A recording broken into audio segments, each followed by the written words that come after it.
नमस्कार दोस्तों। आज जो हम कहानी यहाँ शेयर करेंगे, कहानी का नाम है मंत्र। मुंशी प्रेमचंद जी द्वारा लिखित है और बहुत ही सुंदर कहानी है। चलिए पढ़ते हैं। संध्या का समय था। डॉक्टर चड्ढा गोल्फ खेलने के लिए तैयार हो रहे थे। मोटर द्वार के सामने खड़ी थी कि दो कहार एक डोली लिए आते हुए दिखाई दिए। डोली के पीछे एक बूढ़ा लाठी टेकता चला आता था। डोली औषधालय के सामने आकर रुक गई। बूढ़े ने धीरे धीरे आकर द्वार पर पड़ी हुई चिक से झांका। ऐसी साफ सुथरी जमीन पर पैर रखते हुए भय हो रहा था कि कोई घुड़क न बैठे। बूढ़ा बहुत गरीब था। उसे उस साफ सुथरी जमीन पर पैर रखते हुए भी इतना डर लग रहा था, भय हो रहा था कि कोई घुड़क न बैठे। डॉक्टर साहब को खड़े देखकर भी उसे कुछ कहने का साहस न हुआ। डॉक्टर साहब ने चिक के अंदर से गरज कर कहा, कौन है, क्या चाहता है? बूढ़े ने हाथ जोड़कर कहा, हुजूर बड़ा गरीब आदमी हूँ, मेरा लड़का कई दिन से। इतना ही बोला था कि डॉक्टर साहब ने सिगार जलाकर कहा, कल सवेरे आओ, कल सवेरे, हम इस वक्त मरीजों को नहीं देखते। बूढ़े ने घुटने टेक कर जमीन पर सिर रख दिया और बोला, दुहाई है सरकार की, लड़का मर जाएगा हुजूर, 4 दिन से आंखें नहीं खोली। डॉक्टर चड्ढा ने कलाई पर नज़र डाली। केवल 10 मिनट समय और बाकी था। गोल्फ स्टिक खूंटी से उतारने लगे और उतारते हुए बोले, कल सवेरे आओ, कल सवेरे, यह हमारे खेलने का समय है। बूढ़े ने पगड़ी उतारकर चौखट पर रख दी और रोकर बोला, हुजूर एक निगाह देख ले, बस एक निगाह, लड़का हाथ से चला जाएगा हुजूर। 7 लड़कों में यही एक बच रहा है और हम दोनों आदमी रो रो कर मर जाएंगे। सरकार की बढ़ती हुई ते उजड़ देहाती यहाँ प्राय रोज आया करते थे। डॉक्टर साहब उनके स्वभाव से खूब परिचित भी थे। कोई कितना ही कुछ कहे पर वे अपनी रट लगाते जाएंगे, किसी की नहीं सुनेंगे। धीरे से चिक उठाई और बाहर निकलकर मोटर की तरफ चले। बूढ़ा यह कहता हुआ उनके पीछे दौड़ा, सरकार बड़ा धर्म होगा, हुजूर दया कीजिए, बड़ा दीन दुखी हूँ, संसार में कोई और नहीं है बाबूजी। लेकिन डॉक्टर साहब ने उसकी ओर मुंह फेर कर भी नहीं देखा। मोटर पर बैठकर बोले, कल सवेरे आना। मोटर चली गई। बूढ़ा कई मिनट तक मूर्ति की भांति निश्चल खड़ा रहा। संसार में ऐसे मनुष्य भी होते हैं जो अपने आमोद प्रमोद के आगे किसी की जान की परवाह नहीं करते। किसकी तरह? डॉक्टर साहब की तरह, डॉक्टर चड्ढा की तरह। केवल खेलने के लिए उसने उस मरीज को, उस बूढ़े के बच्चे को देखने से इनकार कर दिया। शायद इसका उसे अब भी विश्वास न आता था। सभ्य संसार इतना निर्मल, इतना कठोर है, इसका ऐसा मर्मभेदी अनुभव अब तक उस बूढ़े को न हुआ था। वह उन पुराने जमाने की जीवों में था जो लगी हुई आग को बुझाने, मुर्दे को कंधा देने, किसी के छप्पर को उठाने और किसी कलह को शांत करने के लिए सदैव तैयार रहते थे। जब तक बूढ़े को मोटर दिखाई देती रही, वह खड़ा टकटकी लगाए उसकी ओर ताकता रहा। शायद उसे अब भी डॉक्टर साहब के लौट आने की आशा थी। फिर उसने कहारों से डोली उठाने को कहा। डोली जिधर से आई थी उधर ही चली गई। चारों ओर से निराशा होकर वह डॉक्टर चड्ढा के पास आया था और इनकी बड़ी तारीफ सुनी थी। यहाँ से निराश होकर वह फिर किसी और डॉक्टर के पास न गया, बस अपनी किस्मत ठोक ली। उसी रात उसका हंसता खेलता 7 साल का बालक अपनी बाल लीला समाप्त करके इस संसार से सिधार गया। जिस बच्चे को वो डॉक्टर साहब को दिखाने गया था, अब वह बच्चा नहीं रहा। बूढ़े माँ बाप के जीवन का एक यही आधार था। इसी को मुंह देखकर वो जीते थे। इस दीपक के बुझते ही जीवन की अंधेरी रात भाए भाए करने लगी। बुढ़ापे की विशाल ममता टूटे हुए हृदय से निकलकर अंधकार आर्त स्वर में रोने लगी। दूसरा दृश्य शुरू होता है। कई साल गुजर गए। डॉक्टर चड्ढा ने खूब यश और धन कमाया, लेकिन इसके साथ ही अपने स्वास्थ्य की रक्षा भी की, जो एक साधारण बात थी। यह उनके नियमित जीवन का आशीर्वाद था कि 50 वर्ष की अवस्था में उनकी चुस्ती और फुर्ती युवकों को भी लज्जित करती थी। उनके हर एक काम का समय नियत था। इस नियम से वह जो भर भी न टलते थे। बहुधा लोग स्वास्थ्य के नियमों का पालन उस समय करते हैं जब रोगी हो जाते हैं। डॉक्टर चड्ढा उपचार और संयम का रहस्य खूब समझते थे। उनकी संतान संध्या भी इसी नियम के अधीन थी। उनके केवल 2 बच्चे हुए, एक लड़का और एक लड़की। तीसरी संतान न हुई थी। श्रीमती चड्ढा, जो कि डॉक्टर चड्ढा की वाइफ थी, वो भी जवान मालूम होती थी। लड़की का तो विवाह हो चुका था, लड़का कॉलेज में पढ़ता था और वही माता पिता के जीवन का एक आधार था। सील और विना का पुतला, बड़ा ही रसिक, बड़ा ही उदार, विद्यालय का गौरव और युवक समाज की शोभा। बहुत ही सुंदर लड़का, मुखमंडल से तेज की छटा से निकलती थी। आज उसकी 20वीं सालगिरह है। संध्या का समय था। हरी हरी घास पर कुर्सियां बिछी हुई थी। शहर के रईस और हुक्काम एक तरफ, कॉलेज के छात्र दूसरी तरफ बैठे भोजन कर रहे थे। बिजली के प्रकाश से सारा मैदान जगमगा रहा था। आमोद प्रमोद का सामान भी जमा था। छोटा सा प्रहसन खेलने की तैयारी थी। प्रहसन स्वयं कैलाश नाथ ने लिखा था। वही मुख्य एक्टर भी था। इस समय वह एक रेशमी कमीज पहने, नंगे सिर नंगे पांव, इधर से उधर मित्रों की आवभगत में लगा हुआ था। कोई पुकारता, कैलाश जरा इधर आना। कोई उधर से बुलाता, कैलाश क्यों उधर ही रहोगे। सभी उसे छेड़ते थे, चुगले करते थे। बेचारे को जरा दम मारने का अवकाश भी न मिलता था। सहसा एक रमणी ने उसके पास आकर पूछा, क्यों कैलाश, तुम्हारे सांप कहाँ हैं, जरा मुझे दिखा दो। कैलाश ने उससे हाथ मिलाकर कहा, मृणालिनी, इस वक्त क्षमा करो, कल दिखा दूंगा।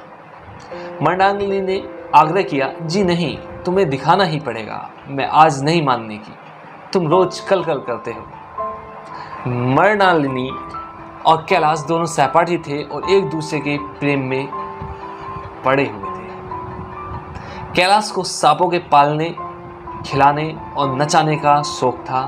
तरह तरह के सांप पाल रखे थे। कैलाश ने उनके स्वभाव और चरित्र की परीक्षा करता रहता था। थोड़े दिन हुए थे उसने विद्यालय में सांपों पर एक मार्के का व्याख्यान भी दिया था। सांपों को नचाकर दिखाया भी था और प्राणी शास्त्र के बड़े बड़े पंडित भी यह व्याख्यान सुनकर दंग रह गए थे। यह विद्या उसने एक बड़े सपेरे से सीखी थी। सांपों की जड़ी बूटियां जमा करने का उसे बहुत शौक था, मरज था। इतना पता भर मिल जाए कि किसी व्यक्ति के पास कोई अच्छी जड़ी है, फिर उसे चैन न आता था, उसे लेकर ही छोड़ता था। यही व्यसन था। इस पर हजारों रुपए फूंक चुका था।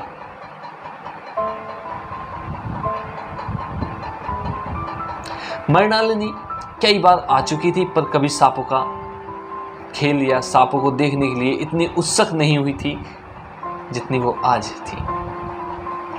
कह नहीं सकते आज उसकी उत्सुकता सचमुच जाग गई थी, या वह कैलाश पर अपने अधिकार का प्रदर्शन करना चाहती थी, पर उसका आग्रह बेमुका था। उस कोठरी में कितनी भीड़ लग जाएगी, भीड़ को देखकर सांप कितने चौंकेंगे और रात के समय उन्हें छेड़ा जाना कितना बुरा लगेगा, इन बातों का उसे जरा भी ध्यान न आया।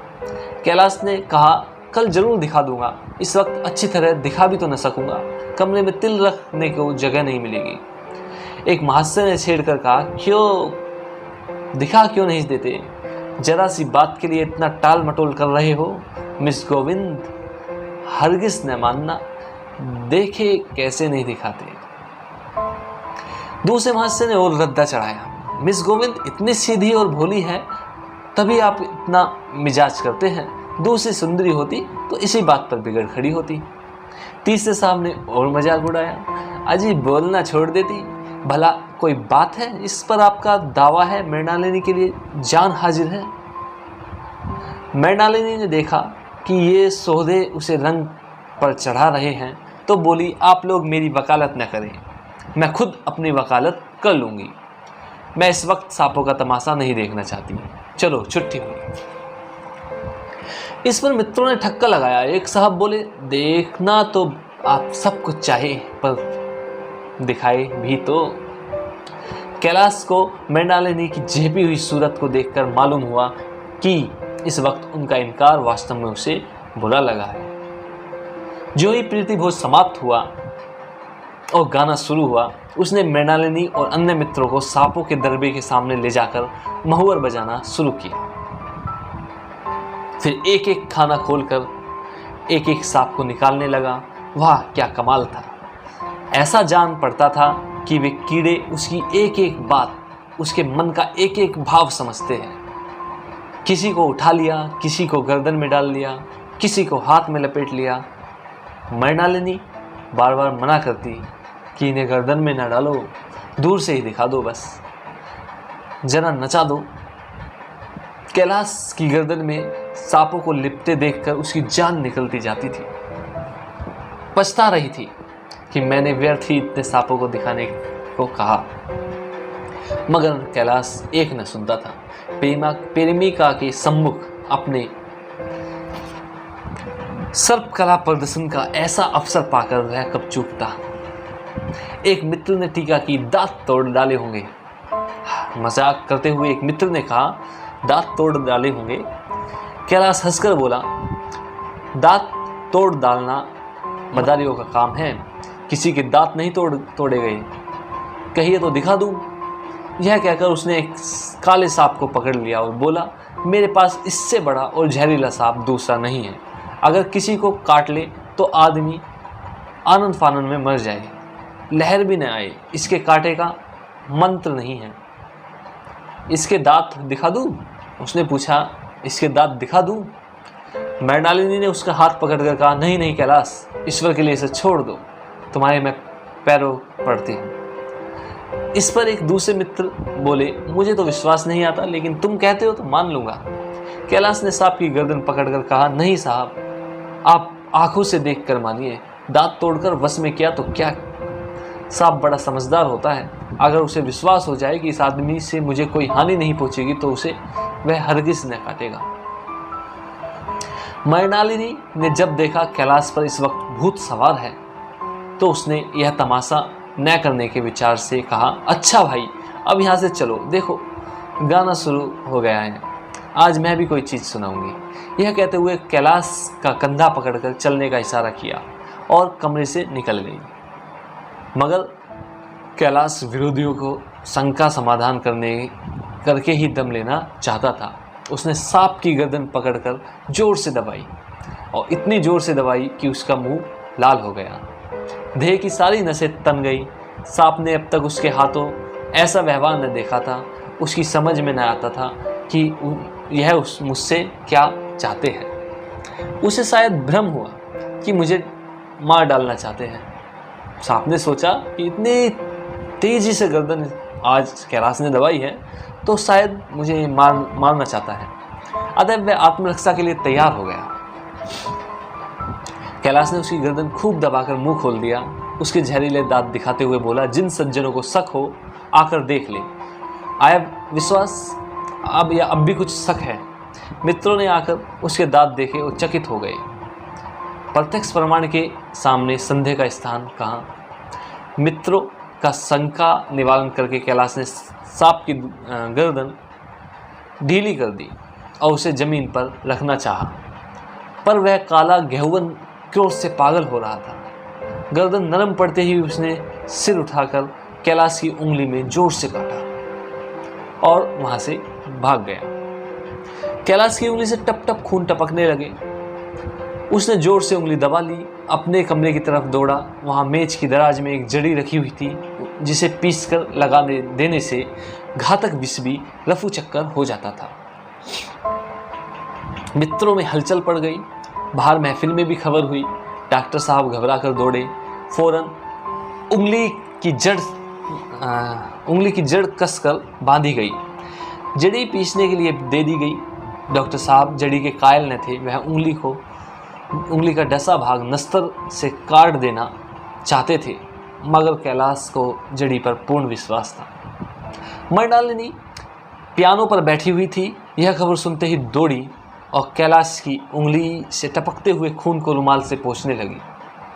जड़ी पीसी जाने लगी, पर उसी 1 मिनट में कैलाश की आंखें झपकने लगी, होठों पर पीलापन दौड़ने लगा और यहाँ तक कि वह खड़ा न रह सका।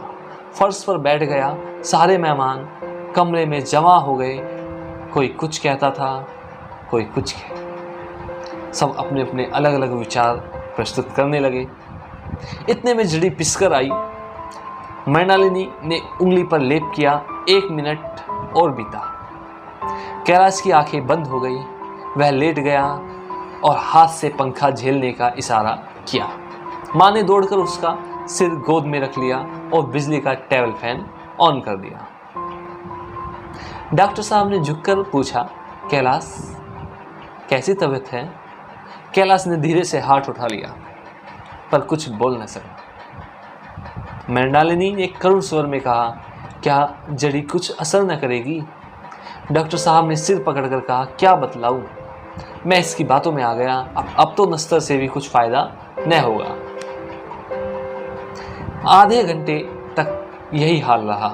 कैलाश की दशा प्रतिक्षण बिगड़ती जाती थी, यहाँ तक कि उसकी आंखें पथरा गई, हाथ पांव ठंडे पड़ गए, मुख की कांति मलिन पड़ गई, नाड़ी का कहीं पता नहीं। मौत के सारे लक्षण दिखाई देने लगे। घर में कोहराम मच गया।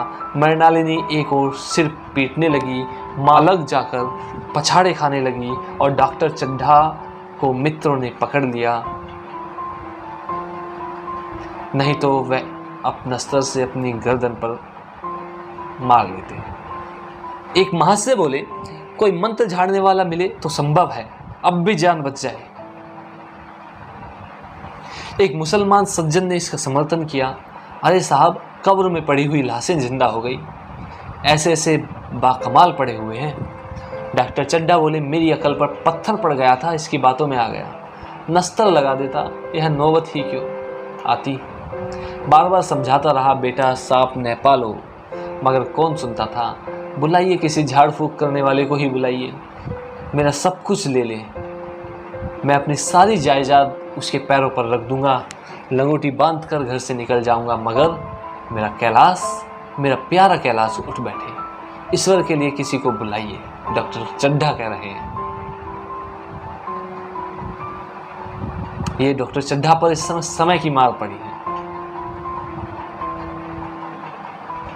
एक महाशय का किसी झाड़ने वाले से परिचय था, वह दौड़कर उसे बुला लाए, मगर कैलाश की सूरत देखकर उसे मंत्र चलाने की हिम्मत न पड़ी। बोला, अब क्या हो सकता है सरकार, जो कुछ होना था हो चुका।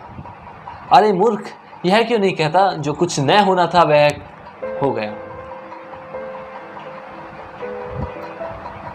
माँ बाप ने बेटे को सहरा कहाँ देखा है। मृणालिनी का कामना तरु क्या पल्लव और पुष्प रंजित हो उठा। मन का वह स्वर्ण स्वप्न जिनसे जीवन आनंद का स्रोत बना हुआ था, क्या पूरे हो गए। जीवन के नृत्य में तारिका मंडित सागर में आमोद की भाल लूटते हुए क्या उनकी नौका जलमग्न नहीं हो गई। जो न होना था वह हो गया। वही हरा भरा मैदान था, वही सुनहरी चांदनी एक निशब्द संगीत की भांति प्रकृति पर छाई हुई थी, वही मित्र समाज था, वही मनोरंजन के सामान थे, मगर जहाँ हास्य की ध्वनि थी वहाँ करुण कर्णन और आंसू प्रभा था। तीसरा दृश्य शुरू होता है। शहर से कई मील दूर एक छोटे से घर में एक बूढ़ा और बुढ़िया अंगीठी के सामने बैठे जाड़े की रात काट रहे थे। बूढ़ा नारियल पीता था और बीच बीच में खांसता था। बुढ़िया दोनों घुटनियों में सिर डाले आग की ओर ताक रही थी। एक मिट्टी के तेल की कुप्पी ताक पर जल रही थी। घर में न चारपाई थी और न ही कोई बिछौना था।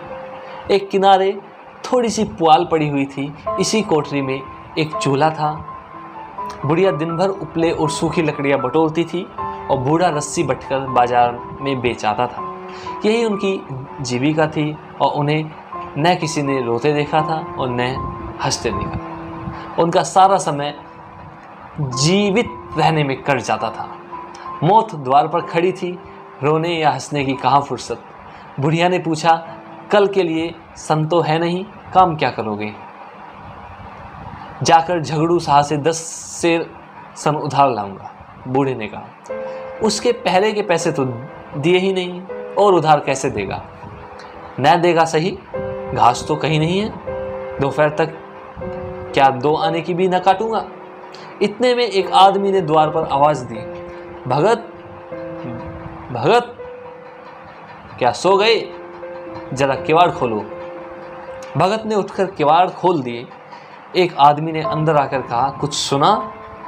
डॉक्टर चड्ढा बाबू के लड़के को सांप ने काट लिया है। भगत ने चौंक कर कहा, चड्ढा बाबू के लड़के को? वही चड्ढा बाबू, वही है ना जो छावनी में बंगले में रहते हैं? हाँ हाँ वही है। शहर में हल्ला मचा हुआ है, जाते हो तो जाओ, आदमी बन जाओगे आदमी। बूढ़े ने कठोर भाव से सिर हिलाकर कहा, मैं नहीं जानता, मैं नहीं जाऊंगा, मेरी बला जाए। वही चड्ढा है ना, खूब जानता हूँ। भैया लेकर उन्हीं के पास गया था, खेलने जा रहे थे, पैरों में गिर पड़ा कि एक नज़र देख लीजिए, मगर सीधे मुंह से बात तक नहीं की थी उसने। भगवान बैठे सुन रहे थे। अब जान पड़ेगा कि बेटे का गम कैसा होता है। कई लड़के हैं? नहीं जी, यही तो एक लड़का था, सुना है सबने जवाब दे दिया है। भगवान बड़ा कारसाज है। उस वक्त मेरी आंखें से आंसू निकल पड़े थे, पर उन्हें तनिक भी दया न आई थी। मैं तो उनके द्वार पर होता तो भी बात न पूछता। वो बूढ़ा कह रहा है, मैं उनके द्वार पर होता तो भी बात न पूछता। आदमी ने कहा, तो न जाओगे? हमने जो सुना था तो कह दिया।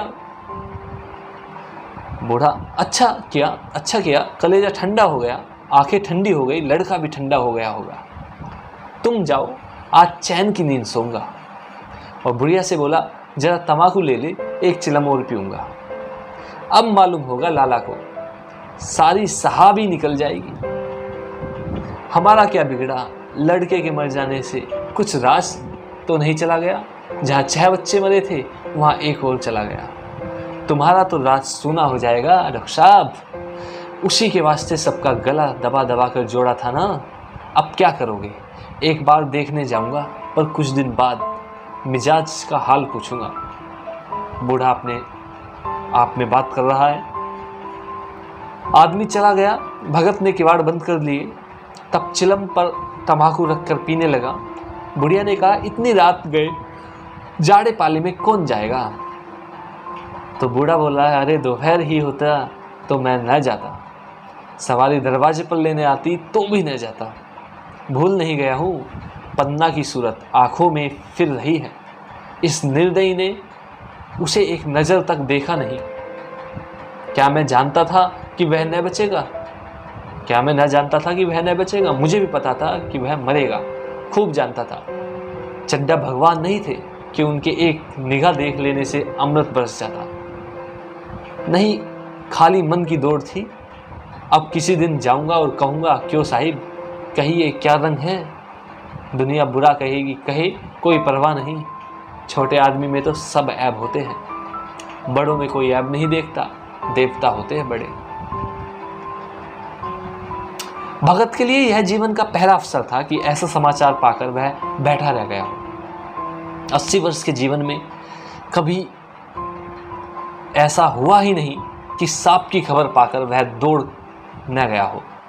माघ पूस की अंधेरी रात, चैत बैसाख की धूप या लू, सावन भादो में चढ़ी हुई नदी हो या नाले, किसी की भी उसने परवाह न की थी, पर तुरंत घर से निकल पड़ता था और निस्वार्थ निष्काम लेन देन का विचार कभी दिल में आया ही नहीं। यह साकाम ही न था। जान का मूल्य कौन दे सकता है? यह एक पुण्य का काम था। सैकड़ों निराशों को उसके मंत्रों ने जीवन दान दे दिया था, पर आप वह घर से कदम नहीं निकाल सका।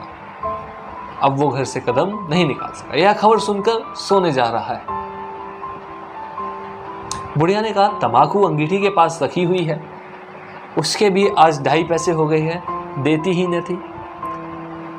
बुढ़िया यह कहकर लेटी। बूढ़े ने कुप्पी बुझाई और कुछ देर खड़ा रहा, फिर बैठ गया, अंत में लेट गया। पर यह खबर उसके हृदय में बोझे की भांति रखी हुई थी। उसे मालूम हो रहा था कि उसकी कोई चीज़ खो गई है, जैसे सारे कपड़े गीले हो गए या पैरों में कीचड़ लगा हुआ, जैसे कोई उसके मन में बैठा हुआ उसे घेर निकालने के लिए कुरेद रहा हो। बुढ़िया जरा देर में खराटे लेने लगी। बूढ़े बातें करते करते सोते हैं और जरा सा खटा होते ही जागते हैं। तब भगत उठा, अपनी लकड़ी उठा ली और धीरे से किवाड़ खोल ली। बुढ़िया ने कहा, कहाँ जाते हो? कहीं नहीं, देखता था कि कितनी रात है। अभी बहुत रात है, सो जाओ। नींद नहीं आती। नींद काहे आवेगी, मन तो चड्ढा के घर पर लगा हुआ है। बुढ़िया कह रही है, चड्ढा ने मेरे साथ कौन सी नेकी कर दी जो मैं वहां जाऊं? वह आकर पैर भी पड़ेगा तो भी न जाऊंगा। उठे तो तुम इसी इरादे से थे। नहीं दी, ऐसा पागल नहीं हूं कि जो मुझे काटे बोए मैं उसके लिए फूल बोता फिरूं। बुढ़िया फिर सो गई। भगत ने किवाड़ लगा लिए और फिर आकर बैठा, पर उसके मन की कुछ ऐसी दशा थी जो बाजे की आवाज़ कान में पड़ते ही उपदेश सुनने वाले की होती है। आंखें चाहे उपदेशक की ओर हो, पर कान बाजे की ओर ही होते हैं। दिल में भी बापे की ध्वनि गूंजती रहती है। शर्म के मारे जगह से नहीं उठता। निर्दयी प्रतिघात का भाव भगत के लिए उपदेशक था, पर हृदय उस अभागे युवक की ओर था जो इस समय मर रहा था, जिसके लिए एक एक पल का विलंब घातक था। उसने फिर किवाड़ खोले, इतने धीरे से कि बुढ़िया को खबर न हुई, और बाहर निकल आया। उसी वक्त गांव का चौकीदार गश्त लगा रहा था। बोला, कैसे उठे भगत? आज तो बड़ी सर्दी है, कहीं जा रहे हो क्या? भगत ने कहा, नहीं जी, जाऊंगा कहाँ, देखता था अभी कितनी रात है। भला कितने बजे होंगे? चौकीदार बोला, 1 बजा होगा। और क्या, अभी थाने से आ रहा हूँ। डॉक्टर चड्ढा बाबू के बंगले पर बड़ी भीड़ लग रही थी। उनके लड़के का हाल तो तुमने सुना होगा, कीड़े ने छू लिया है। कीड़ा में सांप ने काट लिया है। चाहे मर भी गया हो, तुम चले जाओ तो शायद बच जाए। सुना है इस 10,000 तक देने को तैयार है। भगत, मैं तो न जाऊं, चाहे वह 10 लाख भी दे। मुझे 10,000 या 10 लाख लेकर करना क्या है? कल मर जाऊंगा, फिर कौन भोगने वाला बैठा है? चौकीदार चला गया। भगत ने आगे पैर बढ़ाया, जैसे नशे में। आदमी की देह अपने काबू में नहीं रहती। पैर कहीं रखता है और पड़ता कहीं है। कहता कुछ है, जवान से निकलता कुछ है। वही हाल इस समय भगत का था। मन में प्रतिकार था, पर कर्म मन के अधीन न था। जिसने कभी तलवार न चलाई, वह इरादा करने पर भी तलवार नहीं चला सकता। उसके हाथ कांपते हैं, उठते ही नहीं। भगत लाठी खटखट करता लपका चला जाता था। चेतना रोकती थी, पर उपचेतना ढेलती थी। सेवक स्वामी पर हावी था। आधी राह निकल जाने के बाद सहसा भगत रुक गया। हिंसा ने क्रिया पर विजय पाया। मैं यूं ही इतनी दूर चला आया, इस जाड़े पाले में मरने की मुझे क्या पड़ी है? आराम से सोया क्यों नहीं? नींद न आती, न सही 2-4 भजन ही गाता। व्यर्थ इतनी दूर दौड़ा आया। चड्ढा का लड़का रहे या मरे, मेरी कला से मेरे साथ उन्होंने ऐसा कौन सा सलूक किया कि मैं उनके लिए मरूं? दुनिया में हजारों मरते हैं, हजारों जीते हैं, मुझे किसी के मरने या जीने से क्या मतलब? मगर उपचेतन ने अब एक दूसरा रूप धारण किया, जो हिंसा से बहुत कुछ मिलता जुलता था। वह झाड़ फूक करने नहीं जा रहा था। वह देखेगा कि लोग क्या कर रहे हैं। डॉक्टर साहब का रोना पीटना देखेगा, किस तरह सिर पीटते हैं, किस तरह पछाड़े खाते हैं। वे लोग तो विद्वान होते हैं, सब्र कर जाते होंगे। हिंसा भाव को यूँ धीरज देता हुआ वह फिर आगे बढ़ा।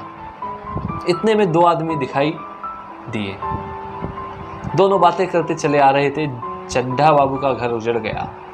वही तो एक लड़का था। भगत के कान में आवाज पड़ी, उसकी चाल और तेज हो गई। थकान के मारे पाँव न उठते थे।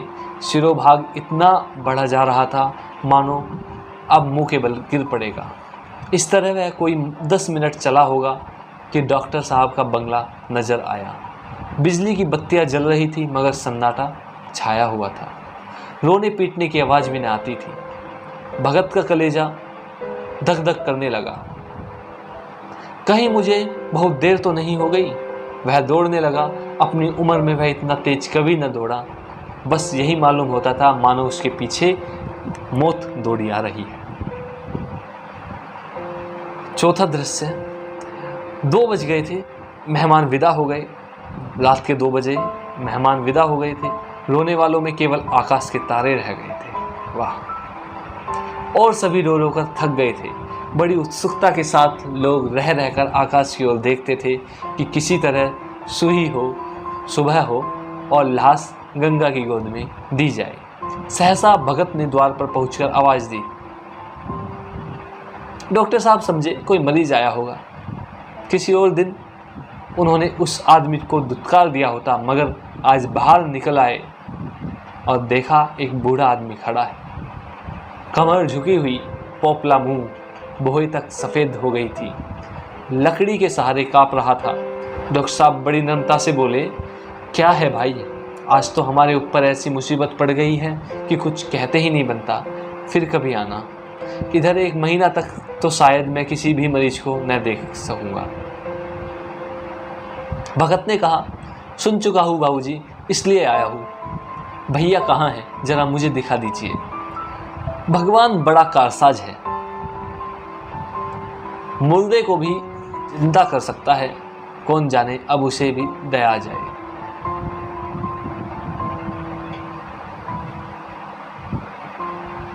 चड्ढा ने व्यथित स्वर से कहा, चलो देख लो, मगर 3-4 घंटे हो गए। जो कुछ होना था हो चुका। बहुतेर झाड़ने वाले देख देख कर चले गए। डॉक्टर साहब को तो आशा क्या होती। हाँ, बूढ़े पर दया आ गई। अंदर ले गए। भगत ने लाश को 1 मिनट तक देखा, तब मुस्कुराकर बोला, अभी कुछ नहीं बिगड़ा बाबूजी। यदि नारायण चाहेंगे तो आधे घंटे में भैया उठ बैठेगा। आप नाहिक दिल से छोटा न करें। जरा कहारों से कहिए पानी तो भरे। कहारों ने पानी भर भर कर कैलाश को नहलाना शुरू किया और पाइप बंद हो गया था।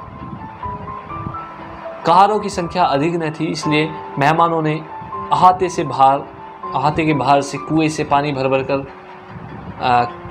कहारों को दिया। मृणालिनी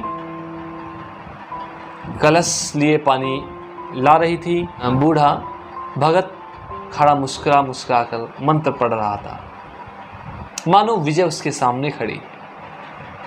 जब एक बार मंत्र समाप्त हो जाता, वह एक जड़ी कैलाश के सिर पर डाल देता और न जाने कितनी बार भगत ने मंत्र फूका। आखिर जब उषा ने अपनी लाल लाल आंखें खोली तो कैलाश की भी लाल लाल आंखें खुल गई। एक क्षण में उसने अंगड़ाई ली और पानी पीने को मांगा। डॉक्टर चड्ढा ने दौड़कर नारायणी को गले लगा लिया। नारायणी दौड़कर भगत के पैरों पर गिर पड़ी और मृणालिनी कैलाश के सामने आंखों में आंसू भरे पूछने लगी कि अब कैसी तबीयत है। एक क्षण में चारों तरफ खबर फैल गई। मित्रगण मुबारकबाद देने आने लगे। डॉक्टर साहब बड़े श्रद्धा भाव से हर एक के सामने भगत का यश गाते फिरते थे। सभी लोग भगत के दर्शनों के लिए उत्सुक हो गए, मगर अंदर जाकर देखा तो भगत का कहीं पता न था। नौकरों ने कहा, अभी तो यहीं बैठे चिलम पी रहे थे, हम लोग तंबाकू देने लगे तो नहीं ली, अपने पास से तंबाकू निकाल कर भरी। यहाँ तो भगत की चारों ओर तलाश होने लगी और भगत लपका हुआ घर चला जा रहा था कि बुढ़िया के उठने से पहले पहुँच जाऊँ। जब मेहमान लोग चले गए, तो डॉक्टर साहब ने नारायणी से कहा, बुढ़ा न जाने कहाँ चला गया। एक चिलम तंबाकू का भी रवादा न था। नारायणी ने कहा, मैंने तो सोचा था कि इसे कोई बड़ी रकम दूंगी। चड्ढा ने कहा, रात को तो मैंने नहीं पहचाना, पर जरा साफ हो जाने पर पहचान गया। एक बार यह मरीज को लेकर आया था। मुझे अब याद आता है कि मैं खेलने जा रहा था और मरीज को देखने से इनकार कर दिया था। आप उस दिन की बात याद करके मुझे जितनी गिलानी हो रही है उसे प्रकट नहीं कर सकता। मैं उसे अब खोज निकालूंगा और उसके पैरों पर गिरकर अपना अपराध क्षमा करूंगा। और वह कुछ लेगा तो नहीं, मैं जानता हूँ। उसका जन्म यश की वर्षा करने के लिए हुआ है। उसकी सज्जनता ने मुझे ऐसा आदर्श दिखा दिया जो मैं अब जीवन पर्यंत मेरे सामने रहेगा।